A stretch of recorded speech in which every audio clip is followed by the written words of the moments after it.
I think that's that's of course a concerning data point, and I see what I would like to start off by saying is that the environment and organizations are growing more complex, which basically means that the need for an MBA is something which I would say is growing, right? So you need managers and leaders who are able to handle this kind of complexity. They're able to provide that the management that is required. The focus, of course, can change over a period of time, but essentially the basic principles remain the same. The fact, of course, is also that we are a developing country, we are a growing country. Even if, let us say that nothing much changes at all, and we were to kind of put a pause button on it, we will require many, I would say, order of magnitude more managers and leaders just to cater to the requirements of all of the people in the country. So purely from a demand perspective, I don't see I don't see any issues as such, right? I think there is a lot of demand. There is a lot. Beyond demand, I would say there is a lot of need for managers, right, and MBAs who can do this. I think the statistic basically is kind of hiding the fact that there is a spread. Obviously, the graduates who are coming from better quality institutions, they are getting employment. I think the fact then I would say is that the country probably needs more business schools which are of higher quality, right, which are actually preparing the students for that kind of an employment. And I would probably kind of go out on a limb and say that this is probably true not just for MBA, right? I think it's true for all streams. For example, in engineering, we hear of companies hiring the candidates and having to train them before they can actually be put on the role, right? So I think that's a gap that I think as a country we need to work together in order to address. But purely from a MBA education landscape point of view, I honestly think that there's no better time to do an MBA. There is a growing need. Like I said, the focus of what an MBA will do may change, but definitely I think it is growing in importance and requirement.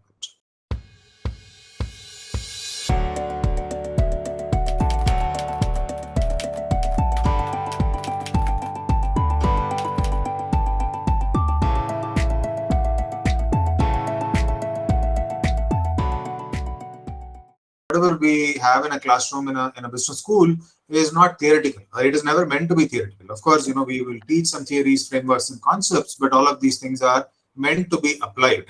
From that perspective, if you look at it, the traditional curriculum before we had so many simulations and computer-based activities and things like that, there has been this focus on case studies, right? And I think case studies are an extremely good mechanism of getting students to apply what they are learning to a real world context, right?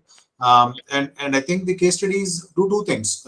They are, on the one hand, they are forcing the student to step into the shoes of the decision maker, live that experience that the decision maker has gone through, and then say, what would I have done in that particular situation? Right? That's the fundamental notion of a case study. But I think there is a secondary or ancillary benefit. As we have a large number of case studies that students go through, they are also exposed to different industries, right? Because the cases happen for a certain company in a certain industry, right? So they learn about the industry, they learn about companies, they learn about different cultures. I think not only are they learning how to apply, but I think the students also gain the benefit of understanding those countries, environments, work cultures, and industries, right? So in that way, the case studies always prepared the students for that. But I think, as you rightly pointed out, I think simulations are the next growing trend, right? Especially if I look at it from an Indian MBA education perspective, I think there is an increasing acceptance and use of simulations. And I think simulations are great because there is this gamification. There's the interactive part of it, and you get results. And very often there are simulations which kind of pit groups of students against each other, right? So everyone comes up with a strategy. You are all in the same market, and therefore you are competing against each other on this virtual market, so to say, right? And therefore it allows for the application, but also there is this entire notion of reaction to what is happening. I think almost all MBA programs in India will have a summer internship, right? So that's one way in which we are engaging. Now, How do you do that effectively, I think, is something which education institutions can relook at, right? How do you get the best out of a summer internship experience for the student? The other, of course, so again at IIM Udaipur, we have something called as a rural immersion program, where the students spend a week in a rural area, in a village. They do a project in the village. They understand, right? So it's an exposure to a different part of India, which many students may not have been exposed to if they are coming from the cities. We also have international business practice, where students go and do a project for about 2 weeks. I mean, it's a whole term, but they spend 2 weeks in a foreign country, do the project, and come back.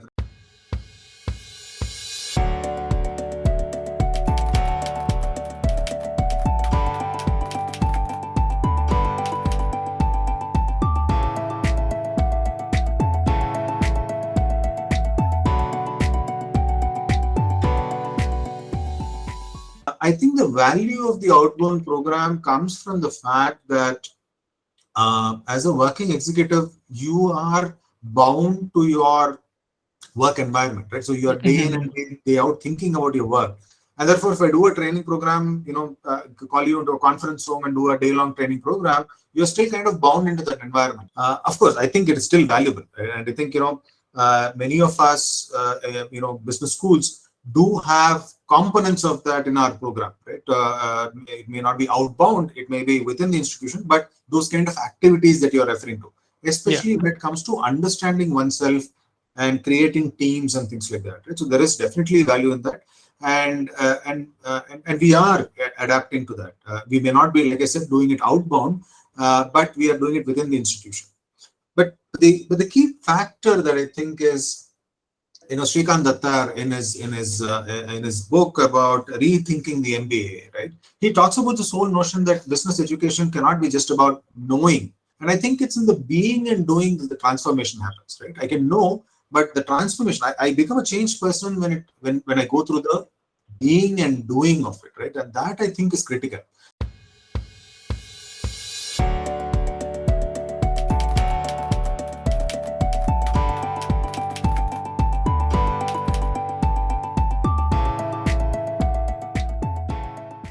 Not every one of us will have the opportunity, perhaps, to do a full-time MBA for various reasons. Personal reasons, financial reasons, right? One is not able to leave a full-time job, and therefore, there is a genuine need and demand for an executive MBA. The fundamentals of an executive MBA program are more different from the fundamentals of a regular 2-year MBA program, a full-time MBA program. It varies, is in the orientation. In a regular MBA program, basically, I take the students from concept to practice, whereas executives come in with a lot of practice. Take them from practice to the concepts, right? And therefore, if I am teaching an MBA, an executive group, right, the attempt is much more to get them to reflect. The reflection, they are able to see what they have been doing, right? And in the discussion, collectively, they are able to see that, they are able to bring the essence of their experience into frameworks. So they're moving from their experience into the concept, right, or framework. And I think the biggest contribution for an executive MBA is the fact that it allows them to consolidate their experience. And they're able to now step back and, they're able to abstract their experience into something which is consolidated. Now they're able to see it from a strategic perspective. Right, I've been doing these things. Now I'm able to put it all together and say, hey, this is what is the strategic way of looking at it, right? Now I'm able to apply it in a very abstract level to any other problem, any other context. Doing so, I think the executive MBA program prepares the executives for higher leadership.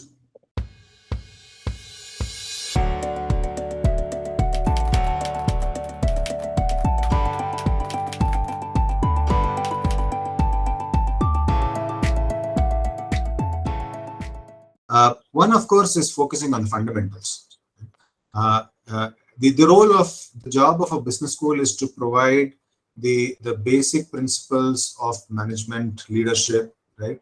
It is about helping people understand teamwork. It is about developing EQ, right? Emotional quotient. soft skills, right? I think the environment can change, trends can change, so many things can happen, but these fundamentals remain the same, right? I think the temptation is very large to say, look, there is a huge demand for some kind of a program, right? Let us say an analytics kind of a program, right? So let me shift my focus and start doing more of an analytics program, right? Analytics program is useful. I'm not doubting that, but it cannot replace an MBA. They serve very different purpose, right? So as an institution, knowing where, to keep the focus on the fundamentals, right? Cater to these opportunities, no doubt. But, I think it would be, one needs to be very careful about, for example, shifting the entire MBA towards an analytics, right? Because those are trends, right? The basic requirements of a manager don't change. The way he or she applies it, the context in which they apply it may change. And I think it's important for institutions to keep that very clearly in their mind, right? And that requires a certain long-term orientation. The culture of the institute defines who the students are, what they become as alumni, who are the faculty, what is it that we do, right? What is it that the staff sees as their purpose in the institution, right? And it's very intangible, right? It's very difficult to actually measure, manage, nurture, but it is the most critical component.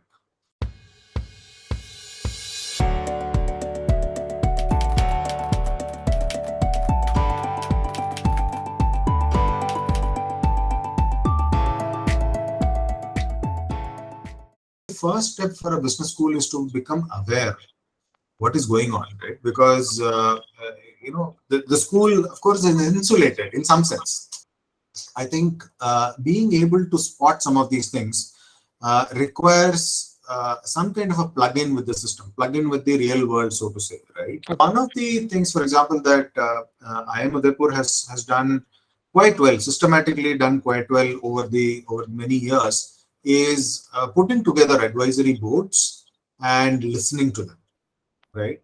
So at various levels, at a program levels, certain programs have advisory board. At the institute level, of course, we have the board of governors whom we listen to, and they are all, they come with a lot of industry experience. Some of our areas like the marketing area, finance area have already put together an industry advisory board, right? And these are people who are prominent, they are very strong practitioners, and they see trends. Right, and conversing with them helps us understand, where is this industry going, what are the kind of skills they are looking for, and so on and so forth. Right, it's a notch higher than what we would hear from a recruiter. This is at a higher level, right? So I think putting in place mechanisms to be able to perceive these trends, I think, is very important. Right, and one method which has been working for us, like I said, is the industry advisory board to spot what can be what are the trends, and what can be the skills that are required for the students. How do we bring those into the curriculum? Right, that's where now the pedagogy and all comes in. Right, so one way, we have a arsenal of tools. Right? First, of course, is we can launch electives when we see that there is a demand. There are things that are going on in a particular space. We can now say that, look, this is an important emerging area. Let's launch an elective for this, right? Or one or more electives, right? And that exposes the students into those areas, picks up skills, and so on and so forth. Of course, there are workshops that we can do. Even if it's not being done as a full-fledged elective, I think there are many institutions which offer these workshop modes over the weekend, right? It exposes the students while it might not be a full-fledged course. Right. Then there are industry interactions that are more and more common. So I would say that our investment, for example, at IIM Udaipur, our investment in the pedagogy has been much more in the sense of how do we bring these learning transformation. A Center for Teaching and Learning, which has been set up with Dr. Joel Xavier.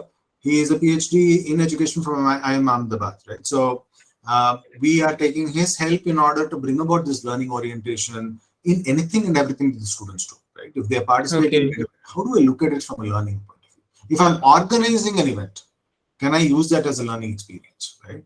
So that orientation of can I learn from every instance is what is going to become key as we move into this more and more uncertain and complex world.